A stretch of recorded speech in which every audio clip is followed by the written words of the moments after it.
Toastmaster and fellow Toastmasters and guests, have you ever walked into a room and completely forgot why you walked into that room? Tell me it happens to you. I'd hate to think it's just me. I'm at the store. I forgot my shopping list again. It's right there on the refrigerator. You would think if I know where it is, I'd remember to bring it, but no.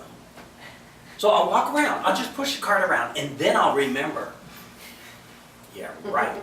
An hour later, my shopping cart is about full, and I don't have a clue if I've gotten anything off the list or not. Tell me it happens to you, or is it just me? What about work? Does it happen there? It does to me. Let's say my boss calls me at 8:15 in the morning, and she wants a copy of that quote that I sent to our new customer. I say, sure, I'll have it right to you. But I have a worker come in and needs to get paid for previous work. And I say, oh, I can do that. It'll just take a minute. But then the phone rings. But, UPS is here. Oh, maybe it's my new glove order. Let me see. Oh, it is. I'm going to store it right here. Before I know it, it's 10:45 in the morning and the phone rings. It's my boss wanting to know where that quote is that I'm supposed to be sending to her. Is it just me?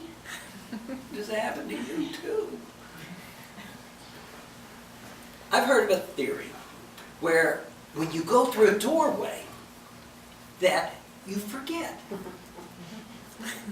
That excuse works for me.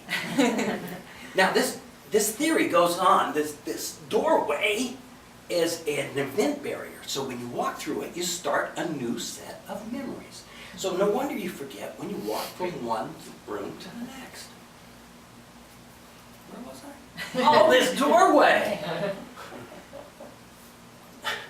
Have you ever gone downstairs for anything and forgotten? You get down there and go, what am I here for? The other day, I ran downstairs to my car to get my Toastmasters folder out of the car. And my wife said, hey, if you're going downstairs, would you take the trash? I said, sure. I get downstairs, the can's full, so I tie up the old bag, put that away, put in a new bag, and then I find myself standing there wondering what bag I was there for. I give up. I go back upstairs, I get to my computer room, then it hits me. Oh, Toastmasters. So off to the garage again I go. My beautiful wife over there says, well, if you're going downstairs, would you get a couple drinks out of the downstairs refrigerator? I'm ready. I can do it this time. Well, a couple minutes later, I walked proudly into the kitchen with 2 drinks and the newspaper that was on the stairs. Is it just me? On my way to work, I love to enjoy a cup of coffee.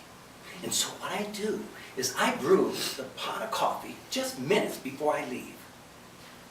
I would so love to go a week where I didn't leave that coffee sitting right there in the pot as I drove off. What about a cure for my why am I here-itis? Well, you know the guy that invented Post-it notes? He probably had me in mind when he came up with them.